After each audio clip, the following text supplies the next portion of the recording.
잠깐 기도하겠습니다. 할렐루야. 오늘은 갈라디아 2장 20절, 21절의 말씀을 가지고 하나님의 은혜로 세워지는 믿음, 하나님의 은혜로 세워지는 교회라는 제목으로 은혜를 나누기를 원합니다. 자, 교회 안에 일어나고 있는 대부분의 문제들의 그 원인은요, 이 성경에 대한 자의적인 그런 해석 때문인데요. 그러니까 우리가 성경을 많이 읽는 것도 굉장히 필요하지만 더 주의할 것은요, 우리가 읽은 말씀을 바르게 알고 바르게 믿고 있느냐가 더 중요하다고 하는 거예요. 베드로서 1장 20절에 보면 성경의 모든 예언은 사사로이 풀 것이 아니니라 라고 말씀하고 있는데, 자, 거기서 사사로이 푼다는 것은요, 성경에 기록된 대로 이해하는 것이 아니라 자기 해석을 말하는 거예요.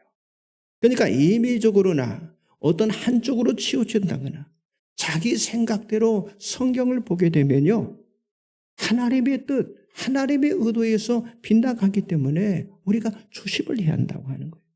베드로 사도가 이런 말을 했습니다. 베드로서 2장 1절에 보니까 그러나 백성 가운데 또한 거짓 선지자들이 일어났었나니 이와 같이 너희 중에도 거짓 선생들이 있으리라. 그들은 멸망하게 할 이단을 가만히 끌어들여 자기들을 사신 주를 부인하고 임박한 멸망을 스스로 취하는 자들이다 라고 말하고 있어요. 이게 무슨 말이냐? 항상 거짓 선지자, 거짓 선생들이 있음으로 인해서, 그러니까 주를 부인하고 멸망하게 할 이단을 가만히 끌어들이는 자들이 교회 안에도 있을 수 있다고 하는 거예요. 그렇기 때문에 이 교회의 신앙이 굉장히 중요합니다. 여러분, 바르게 성경 말씀을 가르치고 그리고 성경 말씀을 전하는 그런 교회에서 온전한 설교를 들을 때 우리의 신앙도요, 바르게 세워질 수가 있다고 하는 거예요. 그리고 여러분, 우리 자녀들이, 우리 가족들이 어떤 잘못된 복음이나 탈교에 빠지지 않도록 우리가 조심을 해야 한다고 하는 거예요. 그래서 이단에 한번 잘못 빠지면요, 그의 인생 자체가 망쳐질 수가 있기 때문이라고 하는 사실이죠. 자, 그렇기 때문에 오늘 우리가 보는 이 본문 말씀이 더욱더 중요한데, 이 본문 말씀은 짧은 두 구절이지만 모든 교회가 이 말씀을 알고 이 말씀을 그대로 믿으면요, 교회마다 개혁이 일어날 수가 있다고 하는 거예요. 그러니까 아직도 그런 교회가 세워지지 않는 이유가 뭐겠습니까? 여러분, 갈라디아 3장 1절 3절에 보면 이런 말씀이 있어요. 어리석도다 갈라디아 사람들아, 예수 그리스도께서 십자가에 못 박힌 것이 너희 눈앞에 밝히 보이거늘 누가 너희를 꾀더냐? 내가 너희에게서 다만 이것을 알려 하느니 너희가 성령을 받은 것이 율법의 행위로냐 혹은 듣고 믿음으로냐? 너희가 이같이 어리석으냐? 성령으로 시작하였다가 이제는 육체로 마치겠느냐라고 말씀하고 있어요. 자, 갈라디아 사람들이 어리석은 이유가 뭐겠습니까? 여러분, 성령으로 거듭났는데도 그들이 살아가는 방법은요, 육체로 살아간다.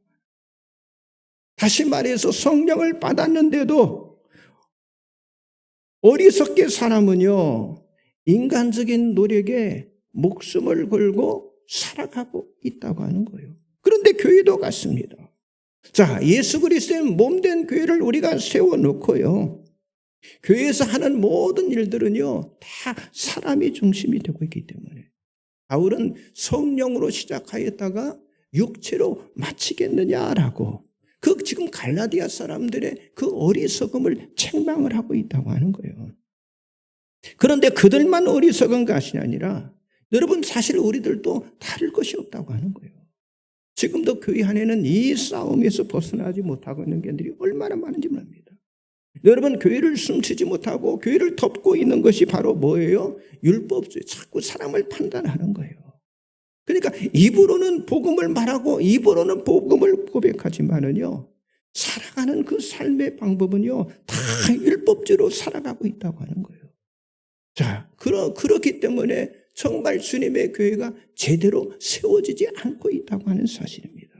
여러분, 정말 전심으로 이제부터라도, 아니 진심으로 이제부터라도 우리가 어리석은 교회가 되지 않으려면 어떤 교회? 단순한 교회가 되어야 합니다.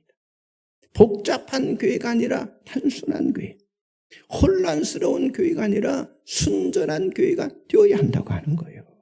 바울은 지금 오늘 본문에 나타난 이 갈라디아 교회가 그런 교회가 되지 않기 위해서 세 가지 믿음에 대해서 말씀하고 있는데, 첫째는 뭐냐?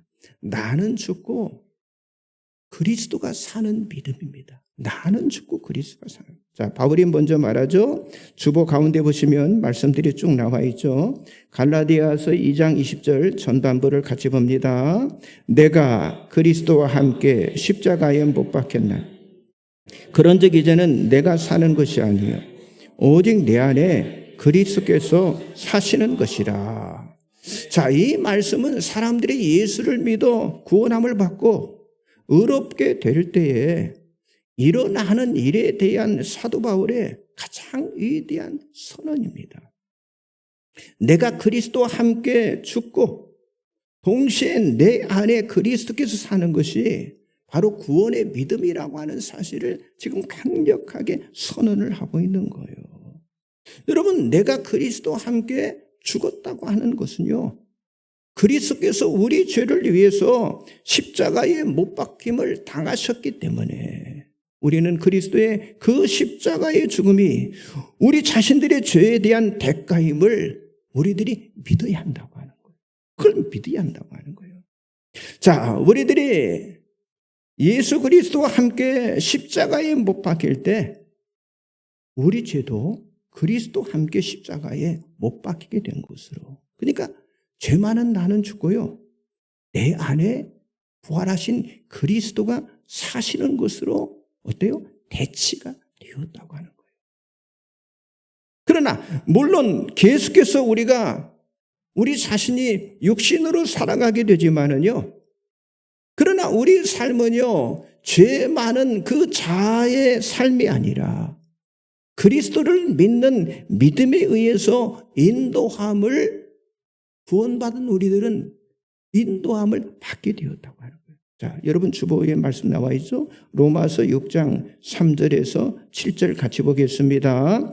무릇 그리스도 예수와, 안 나와 있습니까? 그런즉 같이 보겠습니다. 시작. 그런즉 우리가 무슨 말을 하리요? 은혜를 더하게 하려고 죄에 거하겠느냐? 그럴 수 없느니라. 죄에 대하여 죽은 우리가 어찌 그 가운데 더 살리요?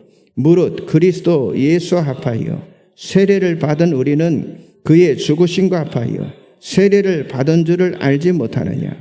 그러므로 우리가 그의 죽으심과 합하여 세례를 받음으로 그와 함께 장사되었나니 이는 아버지의 영광으로 말미암아 그리스도를 죽은 자 가운데서 살리심과 같이 우리로 또한 새 생명 가운데서 행하게 하려 함이라.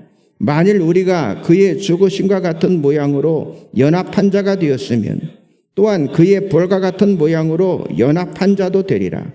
우리가 알거니와 우리 옛사람이 예수와 함께 십자가에 못 박힌 것은 죄의 몸이 죽어 다시는 우리가 죄에게 종노릇 하지 아니하려니니 이는 죽은 자가 죄에서 벗어나 의롭다 하심을 얻었느니라. 아멘. 그렇습니다. 예수님께서 십자가에서 죽으시면요, 우리로 하여금 더 이상 죄에게 종노릇하지 않게 하기 위함이라고 해요. 그래서 지금 로마서 6장 1절에서 지금 7절 이 말씀에서 세례를, 특별히 6장 3절에서 세례를 말하고 있는데, 자, 세례는요, 십자가 처형의 죽으심에 대한 죄 사함의 징표로요.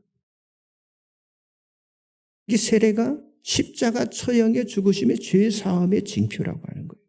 그러니까 우리가 예수와 함께 십자가에 못 박히게 되었다고 하는 것을 상징하는 것이라고 하는 거예요. 그리고 또한 세례는요, 죽은 자 가운데서 다시 살리심을 받은 부활의 징표를 상징한다. 그래서 원래 세례라고 하는 건 물에 담갔다가 꺼내는 거예요. 그러니까 물에 담갔다고 하는 건 죽었다는 거예요. 근데 다시 살아났잖아요. 다시 부활을 상징하는 거죠. 자, 이것은 죄에서 벗어나서 의롭게 되는 것으로 나는 죽고 내 안에 그리스도가 사는 바로 믿음을 말하는. 나는 죽었잖아요, 이미. 그러니까 이제는 내 안에 그리스도가 사는 것을 말하는 거예요. 다시 말해서 더 이상 우리가 죄의 지배를 받지 않아야 한다.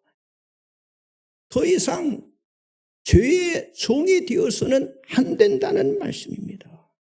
그런데 그것은 내가 사는 것이 아니요. 누가? 오직 내 안에 누가? 그리스도께서 사시기 때문이라고 하는 거예요.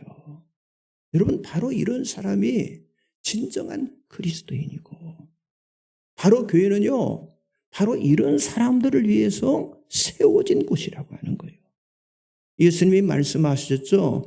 아무든지 나를 따라오려거든 자기를 부인하고 날마다 제 십자가를 지고 나를 따를 것이니라. 이렇게 말씀하셨잖아요. 그렇습니다. 내 안에 그리스도가 사신다고 하는 건요, 이제는 더 이상 내가 살고 있지 않다는 고백으로, 자기를 부인함으로, 그래서 자기 주도적인, 자기 중심적인, 자기 의지적인 그런 삶으로 살지 않겠다고 결심하는 거라고 하는 거예요. 이것이 자기를 부인하는 삶이에요. 이것이 내 안에 그리스도가 사시는 삶이라고 하는 거예요. 자, 여러분은 이미 죄에 대해서 완전히 죽었기 때문에 오직 그리스도만으로 살아가는 그런 믿음의 사람이 되시기를 주님의 이름으로 축복합니다. 옆 사람 앞뒤로 좀 인사하세요. 자신을 부인하며 오직 그리스도만으로 살아갑시다. 한 번 더 따라서 하세요. 나는 죽었습니다. 그리스도만이 사십니다. 그렇습니다. 나는 죽은 거예요. 내 안에 그리스도만이 살아계신다고 하는 거예요. 두 번째는요, 하나님의 아들을 믿는 믿음입니다. 자, 갈라디아 2장 20절 후반부를 같이 보겠습니다. 이제 내가 육체 가운데 사는 것은 나를 사랑하사 나를 위하여 자신을 버리신 하나님의 아들을 믿는 믿음 안에서 사는 것이라. 바울은 자기 자신이 지금 육체로 사는 그 생명은요, 하나님의 아들을 믿는 믿음 안에서 사는 것이다 라고 지금 고백을 하고 있어요. 그러니까 바울의 믿음의 표준은요, 자기 자신에게 있는 게 아니라 그리스도가 가지셨던 바로 그 믿음이다라고 말하고 있는데, 그게 뭐예요? 나를 사랑하사 나를 위해서 십자가에 자기 자신을 버리신 하나님의 아들을 믿는 그 믿음이다라고 지금 고백을 하고 있는 거예요. 자, 그러나 우리들은요, 우리가 회개하고 그리고 세례를 받았지만은요, 자, 오늘도 우리는 어떻게 살아가고 있어요? 육체 가운데 살아가고 있습니다. 자, 그것은 우리들이 여전히 육체적이라고 하는 사실을 의미하고 있는데, 그렇죠. 우리가 구원함을 받았지만은요, 육체의 한계, 우리가 육신을 입고 있기 때문에 그 육체의 한계를 벗어나지 못하고 있다고 하는 거예요. 요한일서 2장 16절에 이렇게 말씀합니다. 이는 세상에 있는 모든 것이 육신의 정욕과 안목의 정욕과 이생의 자랑이니 다 아버지께로부터 온 것이 아니요 세상으로부터 온 것이다 라고 말씀하고 있어요. 자, 우리가 육체적이라고 하는 건요, 결국 뭐예요? 세상을 떠나서는요, 살아갈 수 없다는 말씀이잖아요. 그래서 육체적이기 때문에 여러분, 이생의 자랑, 그리고 육신의 정욕, 안목의 정욕, 이것을 위해서 우리가 지금 살아가고 있다고 하는 거예요.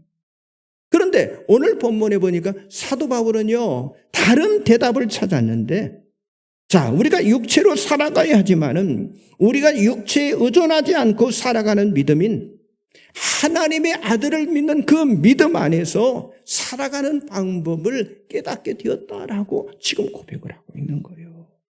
물론 믿음도 여러 가지가 있을 것인데요, 하나님의 아들을 믿는 그 믿음을 사도 바울이 지금 말하는 이유는요, 하나님의 아들을 믿는 그 믿음만이 완전한 믿음이 될 수 있기 때문에 이 고백을 하고 있는 거예요.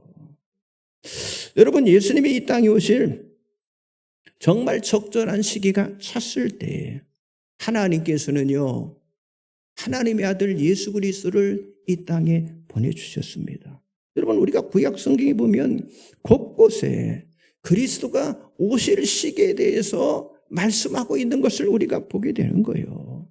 시편 22편은요, 메시아의 죽음을 아주 세밀하게 예언을 하고 있고요. 그리고 다니엘서 9장은요, 그리스도 시대에 대해서 아주 정확하게 기록했는데, 결국 하나님은요, 신성한 관점에서 모든 것을 다, 그러니까 예수 그리스도가 오실 모든 것을 다 준비하고 계셨다고 하는 사실을 성경이 말씀하고 있어요. 그리고 하나님은요, 그 시간이 꽉 찼을 때, 정말 적절한 시간이 되었을 때 준비하셔서 바로 그의 아들을 이 세상에 보내주셨다고 하는 거예요. 그래서 갈라디아 4장 4절에 보면 때가 참에 하나님이 그 아들을 보내사 여자에게서 나게 하시고, 여기 하나님이 보내셨다는 말의 의미를 사도 바울은요, 아들의 선제성이라고 설명을 했어요. 다시 말해서 예수님은 창조되지 않았기 때문에 예수님에게는요, 우리 인간과 같은 그런 출발점이 없다는 말씀이에요. 바로 예수님은 영원하시고 그리고 항상 존재하시고, 여러분, 성부, 성자, 성령 삼위 하나님의 두 번째 선제적인 그런 신성을 가지신 분이 바로 예수님이시라고 하는 거예요. 말씀 나와 있죠. 요한복음 17장 5절, 17장 24절 같이 보겠습니다. 아버지여, 창세전에 내가 아버지와 함께 가졌던 영화로서 지금도 아버지와 함께 나를 영화롭게 하옵소서. 아버지여, 내게 주신 자도 나 있는 곳에 나와 함께 있어 아버지께서 창세전부터 나를 사랑하심으로 내게 주신 나의 영광을 그들로 보게 하시기를 원하옵나이다. 그렇습니다. 예수님은 세상의 기초가 놓이기 전, 즉 창세 전부터 성부 하나님이 바로 성자 하나님, 다시 말해서 예수 그리스도를 사랑하셨다라고 성경이 기록하고 있는데요. 이것은 하나님께서 자기 아들을 보내신 이유이기 때문에, 그래서 예수님은요, 우리 인간처럼 그렇게 태어나지 않아, 만들어지지 않았다고 하는 거예요. 자, 빌립보서 2장 7절, 로마서 8장 3, 4절, 요한일서 4장 9절 계속 읽겠습니다. 오히려 자기를 비워 종의 형체를 가지사 사람들과 같이 되셨고, 율법이 육신으로 말미암아 연약하여 할 수 없는 그것을 하나님은 하시나니 그 죄로 말미암아 자기 아들을 죄 있는 육신의 모양으로 보내어 육신의 죄를 정하사 육신을 따르지 않고 그 영을 따라 행하는 우리에게 율법의 요구가 이루어지게 하려 하심이니라. 하나님의 사랑이 우리에게 이렇게 나타난 바 되었으니 하나님이 자기의 독생자를 세상에 보내심은 그로 말미암아 우리를 살리려 하심이라. 아멘. 그렇습니다.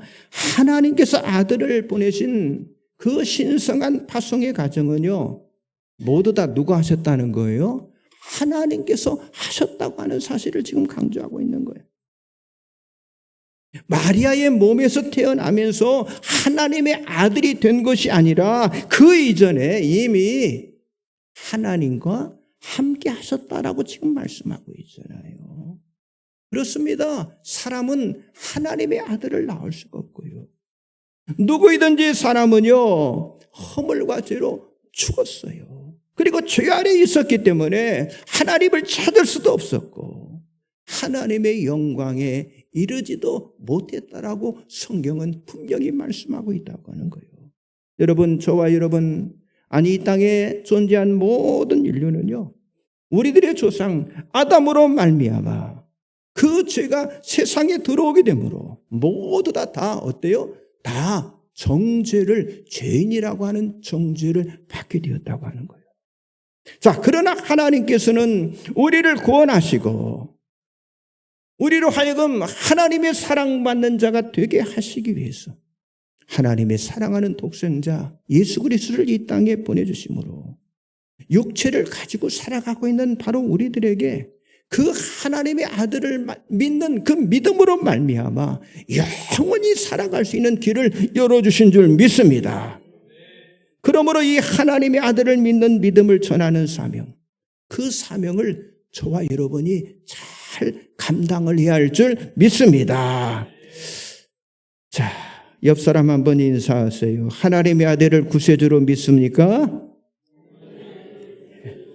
네. 그 아들 예수를 전하는 사명 감당합시다. 그 아들 예수 전하는 사명 감당합시다.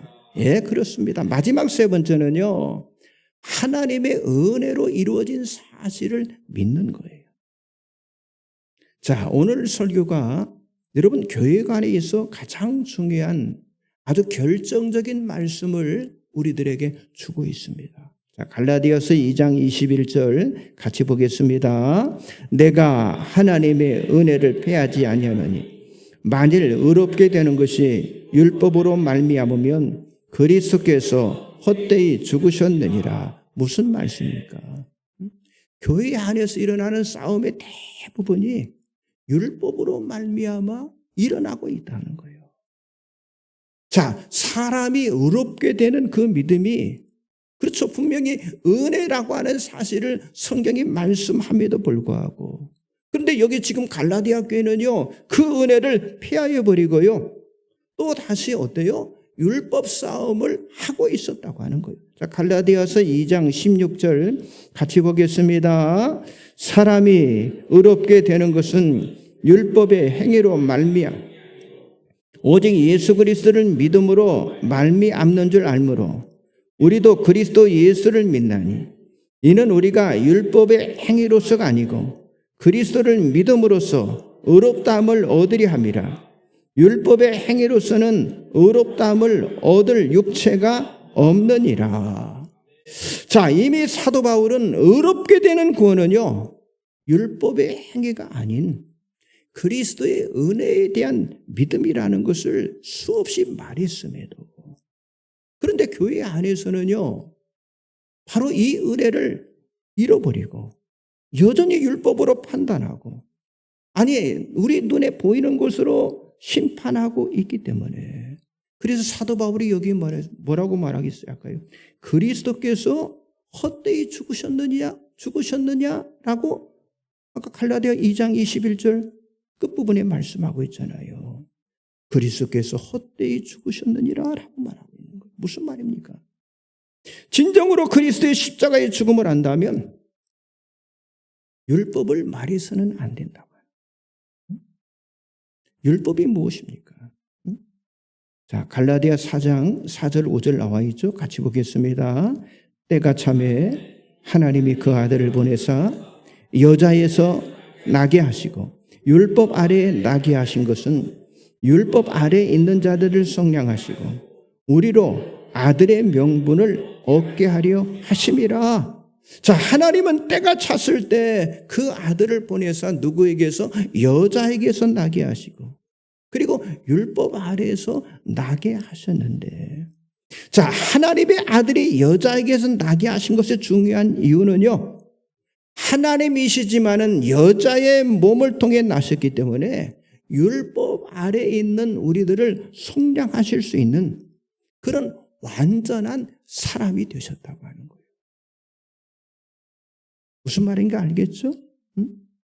왜 하나님의 아들인 예수가, 여러분 왜 이 땅에 오셔서 왜 십자가를 져야만 했습니까? 사람이 완전히 깨어졌기 때문에요. 하나님 앞에 범죄함으로 완전히 하나님을 떠났기 때문이라고 하는 거예요. 그래서 하나님은 새로운 인류를 창조하기 위해서 하나님의 아들을 이 땅에 보내셨던 것입니다. 그리고 옛사람은요, 하나님과 연결될 수 있는 그런 통로가 없기 때문에 보냄받은 예수님은 옛사람의 죄를 위해서 십자가에 못 박혀 죽으심으로 예수를 믿는 모든 사람들이 용서함을 받고 새로워질 수 있는 그 길을 십자가를 통해서 열어주신 줄 믿습니다. 그렇습니다. 예수님은 사람들을 율법의 짐으로부터 자유롭게 하기 위해서 이 땅에 오셨다고 하는 사실이죠. 그리고 십자가를 지심으로 우리를 율법에서 해방시켜서 하나님의 아들, 하나님의 딸들이 되게 만들어주셨다고 하는 거예요. 그런데 오늘날도 교회 안에서 이런 율법의 목적은 사라지고 율법의 수단이 되어서 다시 사람들을 율법 아래 들어갈 수 있도록 그렇게 만들어가고 있기 때문에 지금 뭐예요? 사도 바울은요, 다시 강조해서 그 갈라디아 교인들을 향해서 하나님의 은혜다, 모든 것이 하나님의 은혜다 하는 사실을 지금 강조하고 있다고 하는 거예요. 여러분, 율법은 사람을 죄 아래 가두어서 정죄하고 형벌을 받게 하고 심판을 받게 하는 게 그게 율법입니다. 그러나 하나님의 그 십자가의 그 구속의 은혜는요, 모든 걸 다 속량하시는 거예요.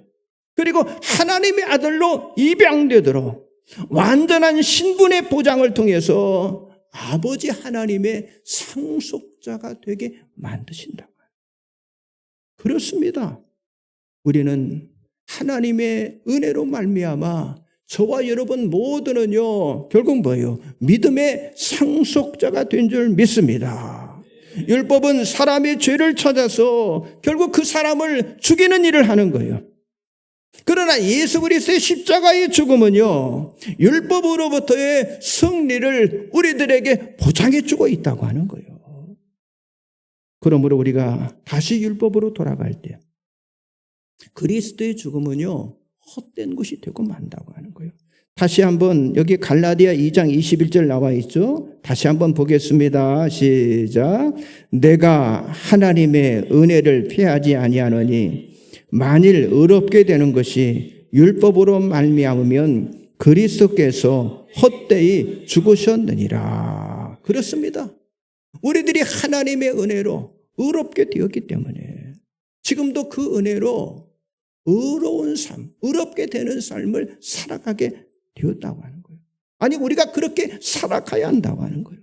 그러므로 저와 여러분 모두가 하나님의 은혜가 흘러넘치는 정말 말씀 위에 세워진 단순한 교회, 정말 말씀에 세워진 선전한 교회를 세워나가시기를 주님의 이름으로 간절히 축복합니다. 기도하겠습니다. 전능하신 하나님, 참으로 감사합니다.